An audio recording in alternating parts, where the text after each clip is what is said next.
Life is so enormous that it has no meaning.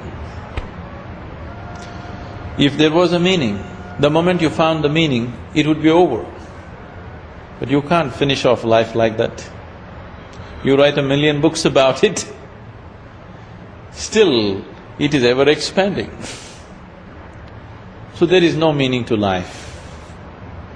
Meaning, very rudimentary minds in the world are always trying to explain life off as this or that. You can't explain it off because it contains you, it is you. Everything that you discover is just a small aspect of it. Whatever meanings you give it to, whatever definitions you give it to, are just your notions about it. Life is far beyond meaning. Life is beyond meaning. And that's why it's so beautiful.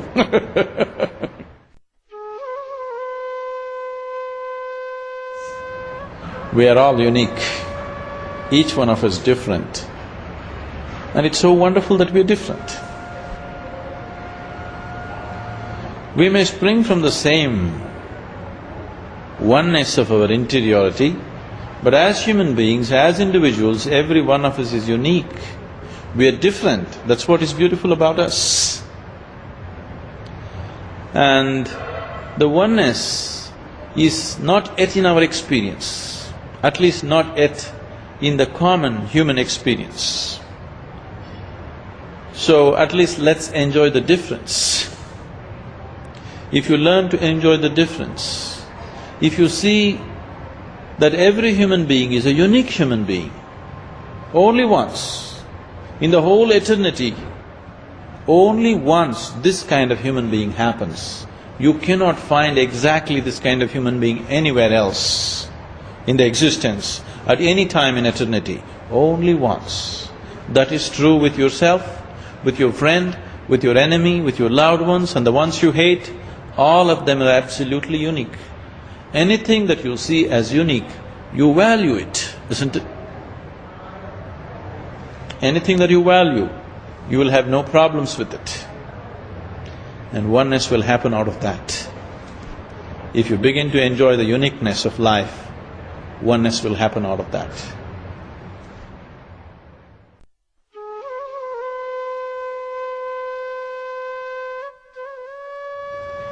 The fear is simply because you are not living with life, you are living in your mind. Your fear is always about what's going to happen next. That means your fear is always about that which does not exist. If your fear is about the non-existent, your fear is 100% imaginary. If you're suffering the non-existential, we call that insanity. So, people may be in just socially accepted levels of insanity, but if you're afraid or if you're suffering anything which does not exist, it amounts to insanity, isn't it? People are always suffering, either what happened yesterday or what may happen tomorrow. So your suffering is always about that which does not exist, simply because you're not rooted in reality. You're always rooted in your mind. Mind is… one part of it is memory, another part of it is imagination. Both of them are in one way imagination, because both of them don't exist right now. You're lost in your imagination, that's the basis of your fear. If you were rooted in reality, there would be no fear.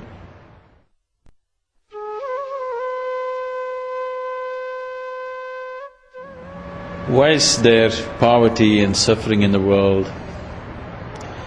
See, one thing is poverty, the way we describe poverty right now, is very, dependent upon certain standards that we have set ourselves. Who is poor, who is rich is decided by certain standards that certain societies have set. 10,000 years ago, living in a cave was a luxury. If you had a good cave for yourself and something to cover yourself, it was a great life. Today we have created so many things for our well-being, So anybody who cannot afford to have that, we consider that poverty. So what's poverty in one society need not be poverty in another society. So this trying to have a world view of common sense of poverty, saying that if you earn anything less than $10 per hour, you're poor, I think is an improper way of looking at the world. I know in South India, if a man earns $2 per day, not per hour, he can live well. He can live reasonably okay. The kind of prosperity that we are talking about, our standards of prosperity are completely unrealistic and ecologically unsustainable. So this idea of poverty and prosperity needs to go through a lot of change.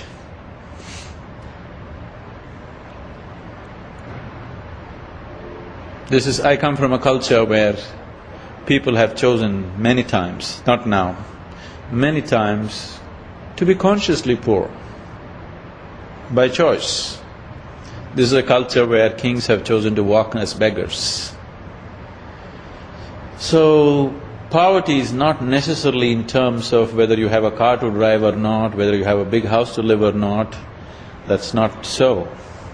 Definitely the world is poor because in spite of all this wealth, in spite of all this comfort and conveniences that science has heaped upon us, still people are living joyless, still people are living not knowing how to live. We know how to go to the Mars, but we still don't know how to live on this planet. That's definitely poverty.